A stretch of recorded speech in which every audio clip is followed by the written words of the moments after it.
Bonjour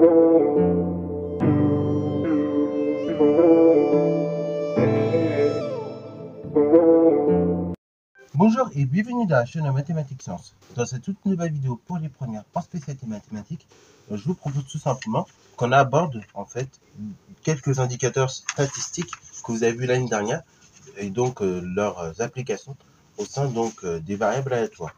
Parce que en fait, pour bien comprendre une variable aléatoire, pour voir un petit peu, pour pouvoir bien étudier finalement au sein d'un exercice, que vous soyez en première ou en terminale, et ben on va utiliser différents indicateurs. Alors là, pour le coup, c'est vrai que cette partie-là, en général, donc c'est pas la partie qui sera évaluée, enfin, pour la terminale, donc c'est pas la partie du chapitre probabilité et même de la grosse partie probabilité qui sera évaluée au bac. C'est rare qu'on vous demande au bac maintenant de calculer une espérance, une variance ou une écartif. Mais néanmoins, c'est des parties qui servent pour bien aborder tout de même la fin du programme de terminale et même les études supérieures de façon générale, que ce soit dans le domaine physique-chimie, dans le domaine des maths, mais ça peut être également dans le domaine, par exemple, des SVT. Voilà. Donc, c'est quand même quelque chose d'assez important. Alors, du coup, espérance, variance, écart type, vous allez voir, c'est des définitions qui ressemblent à celles qu'on avait vues l'année dernière. Vous vous souvenez, l'année dernière, quand on a abordé le chapitre des statistiques, on avait abordé donc différents indicateurs qui permettaient d'étudier comme ça une série statistique, telles que la moyenne, la médiane, l'étendue. Donc, indicateurs que vous avez déjà vu même au collège, ou encore même d'autres indicateurs, tels que la variance et l'écart type. Et donc, l'ensemble de tous ces indicateurs-là, ça nous permettait justement d'établir comme ça l'étude de la série statistique. Et encore, j'en ai même oublié un, on avait même abordé l'écart type, vous voyez. Et donc, tous ces indicateurs-là, toute cette gamme d'indicateurs nous permettait d'étudier comme ça la série statistique. Et là, pour étudier une variable aléatoire, pareil, on va donc tout simplement utiliser ces indicateurs-là, à savoir l'espérance, la variance et l'écart type. Pour comprendre tout ce qui va se passer, donc je vais vous fabriquer un petit tableau très rapidement, et après donc à l'aide de ce petit tableau, on va pouvoir définir différentes notions. Ok. Alors tout ce qui va suivre en termes de définition, à savoir donc les définitions des trois indicateurs, au niveau des variables aléatoires, espérance, variance et écart type, va se baser sur ce tableau-là. Ok. Donc c'est pour ça que je voulais fabriquer, afin qu'on puisse bien comprendre ces définitions-là. Alors, première définition extrêmement importante de base qu'il va falloir bien comprendre et saisir, c'est la définition donc de ce qu'on appelle l'espérance. Ok. Donc, qu'est-ce que c'est que l'espérance d'une variable aléatoire? Ça se définit par par une somme suivante, par la somme que je vais vous citer donc dans quelques minutes. Alors, l'espérance de x, d'ailleurs qu'on notera e de x, que vous allez voir tout de suite dans quelques secondes, est définie par la formule suivante: e de x égale la chose suivante, enfin e de grand x même, parce que du coup, c'est espérance de la variable aléatoire, donc grand x, dans les variables aléatoires toujours. Donc ça va être en fait la probabilité de x1, ça va être x1, pardon, la valeur x1 renvoyée par la variable, fois sa probabilité, plus x2 fois sa probabilité, etc. jusqu'à arriver à xn fois sa probabilité, Pn. Donc en fait, de façon générale et très simple, finalement, l'espérance, c'est la somme des produits de chacune des valeurs renvoyées par la variable aléatoire, multiplié par la probabilité à chaque fois. Ok, c'est la somme des produits des variables aléatoires par leur probabilité.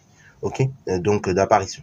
Donc ça, c'est ce qu'on appelle l'espérance. Alors dans une situation concrète, par exemple dans un jeu de loto, tout simplement l'espérance, ça correspond au gain moyen. Ok, bravo. Par exemple, si vous mettez l'espérance, ça correspond par exemple à un gain moyen. Par exemple, si je trouve une espérance de 1, ça correspond à un gain moyen de 1. Donc ça peut être en euros, ça peut être en milliers d'euros, mais en tout cas voilà, c'est ce qu'on appelle l'espérance. Alors du coup, je vais vous montrer sur un exemple pratique le calcul d'une espérance. Donc là, on va reprendre exactement la même loi de probabilité qu'on avait établie dans la vidéo précédente.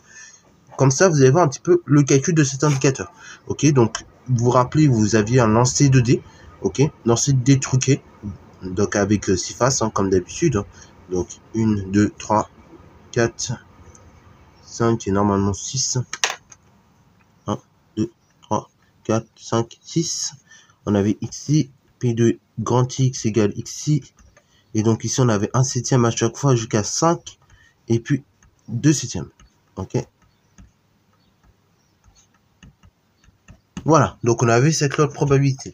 Donc si on veut calculer l'espérance de cette variable aléatoire qui renvoyait le nombre tout simplement le nombre en fait affiché sur le dé après le lancer, et ben on va mettre que E de x, donc là je vais même le faire à la ligne pour avoir la place, donc E de grand X est égal, donc on a dit 1 fois la probabilité, donc c'est la première valeur fois la probabilité associée, plus 2 fois la probabilité associée, donc de 1 septième toujours, plus 3 fois 1 septième, plus 4 fois 1 septième, plus donc 5 fois 1 septième, plus on a dit 6 fois 1 septième. Donc, ça nous donne E de x égale la chose suivante. 1 septième, plus 2 septièmes, plus 3 septièmes, plus 4 septièmes, plus 5 septièmes, plus donc tout simplement, alors là c'est même pas 6 fois 1 septième, c'est 6 fois 2 septièmes, donc plus 12, attention ici, septième. Ce qui fait que E de x, l'espérance de cette variable aléatoire, c'est égal à la chose suivante. Donc là on est en présence d'une addition de fractions, tous en septième. Donc là, bah, je vais pas additionner directement, juste le numérateur. Donc 1 plus 2, ça fait 3, ça fait 6. 6 et 4, donc 10. 10 et 5, donc ça fait 15. Et 15 et 12, ça nous fait tout simplement 27. Donc là, l'espérance de la variable aléatoire, c'est 27 septième. Ok, bravo. Alors par définition, la variable aléatoire, on a notre grand X, mais ça peut arriver, et ne soyez pas choqués, je vous le dis dès maintenant. Parfois, dans certains exercices, c'est comme les fonctions FGH. On a l'habitude de F la plupart du temps, mais après ça peut être G, ça peut être H. Voilà. Et voilà, pareil. Au niveau des variables aléatoires, ça peut être grand X, mais ça peut être grand Y, des fois même grand Z. Ok, voilà. C'est comme la variable, pas aléatoire, la variable de façon classique, en maths pour les fonctions, ou même pour une expression littérale, on a l'habitude de X. Mais parfois, en fonction des exercices, on peut avoir T, parce qu'on est en présence d'une fonction périodique avec un temps, ou même, ça peut être tout simplement Z, ou bien H, ok. Vous voyez, ça dépend vraiment de l'exercice. Donc, faites pas gaffe, enfin, du moins, au niveau du nom. Voilà, soyez pas choqués au niveau du nom, ça je veux dire pas.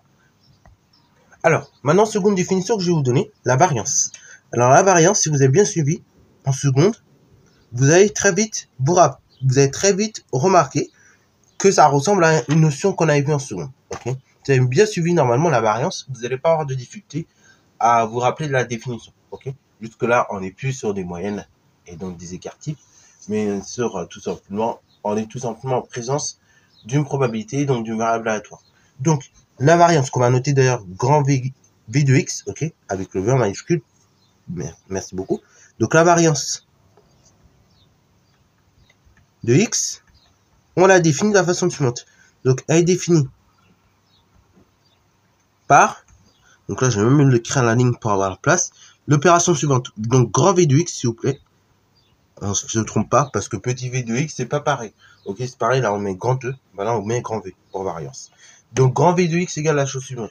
C'est la probabilité fois, donc, la première valeur moins l'espérance de x, le tout au carré, plus la seconde probabilité fois, donc, la seconde valeur renvoyée par la variable, moins l'espérance de x, le tout au carré, etc. jusqu'à arriver à la dernière probabilité, P de n, fois la dernière valeur, moins l'espérance, le tout au carré. Alors, justement, cette opération-là, ça vous rappelle exactement la variance quand on avait défini dans le cas, par exemple, d'une série statistique. Ok. Donc là, on encadre bien cette définition-là. Donc si vous vous rappelez plus, c'est pas grave. Dans le cas des séries statistiques, honnêtement, ça va pas vous servir à grand chose. Néanmoins, chose que je vais vous demander maintenant, c'est de vous rappeler ici dans le cas, au moins, des séries, dans le cas du variable aléatoire, ok. Parce que la plupart du temps, on va manipuler des variables aléatoires, vu qu'on est en première et terminale, ok. On sera rarement en présence d'une série statistique, sauf si du coup vous prenez maths complémentaires. Là, oui, vous ferez des statistiques, et donc oui, vous remanipulerez ça dans le cas peut-être des séries statistiques. Là, je vais pas trop revérifier, mais voilà, ce sera peut-être possible. Si j'ai plus si je revérifie d'ici là entre deux, je vous redirai, mais voilà. Bon. Donc, tout ça pour dire que c'est à chaque fois, la variable aléatoire, c'est quoi? Enfin, la variance d'une variable aléatoire, c'est quoi? C'est tout simplement, donc, la somme des produits de chacune des probabilités fois la valeur moins l'espérance et le tout au carré. Ok, voilà. Comme ceci. Alors, on va se faire un exemple. Donc là, on va reprendre exactement le même exemple. Donc là, si vous, parce que là, bon là, je vais pas remettre le tableau, mais si pareil, vous voulez avoir le tableau à côté, peut-être vous pouvez faire un petit screen et ou bien recopier le tableau. Comme ça, vous allez bien comprendre la situation. Donc, on se branche sur un petit exemple qui est le suivant. Donc, on reprend l'exemple de tout à l'heure avec notre tableau et donc la probabilité qu'on avait déjà définie. Donc, du coup, sur cette loi de probabilité, on sait que tout simplement l'espérance, on l'avait calculé, c'est 27 septièmes. Ok. Et donc, du coup, à chaque fois, on donne là, vous avez donc dans la loi de probabilité qui est définie sur la forme d'un tableau, donc vous avez la probabilité et la valeur associée. Ok. Donc, du coup, pour calculer la variance, donc V de grand X, et ben ça va être tout simplement la première probabilité. Donc ici, 1 septième, que vous multipliez par tout simplement la valeur 1 moins l'espérance, donc 27 septièmes, et le tout au carré. Plus, alors là, une petite chose aussi qu'il va falloir que je précise, là aussi pareil, essayez de ne pas écrire trop gros quand on fait des calculs de variance ou d'écart type. On verra après tout à l'heure pour l'écart type du coup. Mais parce que justement là, vous serez en présence de calculs parfois qui seront un peu gros. Ok, donc essayez de pas écrire trop gros. Si vous faites ce genre de calcul, parce que vous allez voir, ça va très vite prendre de la place. Là, malheureusement, j'ai même pas bien fait parce que du coup, on va être sur deux lignes. Ok, donc du coup, on prend la seconde valeur, donc toujours un septième. Donc là, toujours un septième pour la seconde probabilité, moins la seconde valeur 2 moins 27 septièmes, moins 27 septièmes le tout au carré, plus après la troisième probabilité, 1 septième multiplié par la troisième valeur 3 moins 27 septièmes le tout au carré, plus, après on a dit 1 septième fois 4 moins 27 septièmes le tout au carré, plus 1 septième fois la cinquième valeur, donc 5 moins 27 septièmes au carré, plus donc la sixième probabilité, donc 2 septièmes fois 6 moins, donc on a dit 27 septièmes, le tout au carré. Ok, bravo. Donc vous voyez là on est sur deux lignes, c'est pas très pratique. Donc c'est pour ça qu'il faut éviter d'écrire trop haut quand vous faites des calculs. Ok. Alors après, donc là on va effectuer le calcul à la calculatrice et on va voir qu'est-ce que ça donne comme variance. Alors du coup, le résultat, il y a deux manières de l'écrire. Donc là, si vous avez effectué le calcul, normalement, vous allez voir donc deux types de résultats. Soit vous l'écrivez comme vos calculatrices, donc en valeur exacte, la plupart du temps, donc 160 sur 49. Soit selon l'exercice ou bien selon le résultat que vous avez obtenu. Parfois, vous l'aurez du coup en écriture décimale. Donc là, vous mieux peut-être l'arrondir au dixième, voire au centième grand max. Donc là, on obtient 3,27 environ. Ok, bravo. Mais là, encore une fois, ça va dépendre aussi de votre exercice. Ok, parfois, on vous demandera d'arrondir, parfois pas trop. Donc là, du coup, ça dépendra vraiment de votre exercice quoi, et de votre sujet. Et donc, dernière chose qu'on peut définir, c'est ce qu'on appelle l'écart type. Ok, alors l'écart type, en seconde, normalement, je voulais noter S. Ok, en réalité, si on est donc dans le domaine scientifique, par exemple en physique-chimie, ou même en SVT, si on peut, quand on fait plusieurs mesures, et qu'on doit calculer des incertitudes, vous avez peut-être vu ça en spécialité physique-chimie, et bah donc, en réalité, l'écart type, on va pas le noter S. Vous avez donc dû voir une nouvelle notation qu'on appelle donc tout simplement sigma normalement. Ok, sigma de x. Alors du coup, mais c'est pas sigma grand S, là c'est sigma minuscule. Et donc là, vous allez voir à quoi ça correspond. Alors l'écart du type de x, on va définir par cette notation là. Donc sigma de x, qui est en fait égal à la variance, à la racine carrée de la donc ici de la variance que vous avez obtenue. Ok, bravo. Donc si je reprends l'exemple de tout à l'heure, et ben en fait l'écart type de ma loi de probabilité, et ben cette racine carrée de la variance. Donc sigma de x est égal donc racine carrée de v, ce qui est égal donc, alors là on va prendre la valeur exacte pour faire les calculs. Donc ce qui est égal à racine carrée de 160 sur 49. Là, vous vous rappelez de la règle que je vais sûrement répéter et que j'ai déjà répété plusieurs fois. Racine carrée, donc on va la mettre. Hein. Racine carrée de a sur b, c'est donc racine carrée de a sur racine carrée de b. Donc là, du coup, racine carrée de 160 sur 49, c'est racine carrée de 160 sur racine carrée de 49. Racine carrée 49, il se trouve que c'est un carré parfait, ça fait 7. 7 fois 7 égale 49. Et donc racine carrée de 160, donc là, c'est pas vraiment un carré parfait, mais on peut tout de même extraire un carré parfait. ok. 160, on peut décomposer par exemple en 16 fois 10, ok, bah voilà. Après, vous pouvez vous dire c'est 32 aussi fois, comment dire, c'est 32 fois 5. Et donc après, là, si on décompose avec 64, là normalement on obtient un nombre décimal, donc 2,5. Donc là c'est pas terrible. Donc on va rester sur du 3, comment dire, 16 fois 10, ce qui sera plus simple déjà. Donc du coup, c'est égal à racine carrée de 16 fois 10. Alors pourquoi je décompose? Parce qu'encore une fois, vous savez, on aime bien avoir la résultat de façon simplifiée. Donc du coup, ça va nous faire que 16, bah, vous vous rappelez, c'est 4 au carré, fois 10. Et donc ça fait racine carrée de A fois B. C'est racine carrée de A fois racine carrée de B. Donc du coup, ça fait racine carrée de 4 au carré fois racine de 10. Le tout divisé par 7. Ce qui fait donc racine carrée de 4 au carré, ça fait 4 racine de 10 sur 7. Et donc là, après, on ne peut pas plus simplifier. Et donc là, c'est la valeur de votre écart type. Alors, on peut l'estimer à peu près en écriture décimale, avoir une idée. Donc, racine de 10, c'est environ 3,1. Ok. On le multiplie par 4. Donc, ça veut dire qu'en gros, on arrive à peu près à 12,4. Ok. 12,4, donc on le divise par 7. Et donc, ça vous donne à peu près donc, un résultat aux alentours de 2. Ok. Un peu plus petit que 2.